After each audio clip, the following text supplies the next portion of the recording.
Don't know what cell references in Excel are? Then listen up. Cell references tell Excel where to look to find the values it needs to calculate the result of a formula.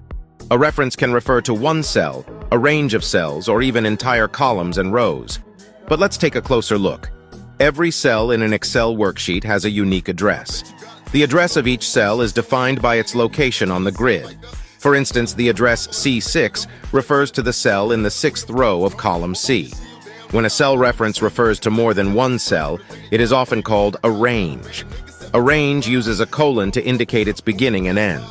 For example, the first 5 cells in column D can be referred to as the range D1, D5. A range can even be an entire column or row. Column A can be referred to as the range AA, and row 5 can be referred to as the range 5, 5. This even works for multiple columns and rows as well. Columns A through E is the range AE, and rows 3 through 10 is the range 310. To check the address of any cell, just watch the name box as you select different cells. In fact, you can type addresses directly into the name box, and Excel will go to that location on the worksheet. Alright, these are cell references in Excel, your identifiers that indicate a specific cell or range of cells on the worksheet.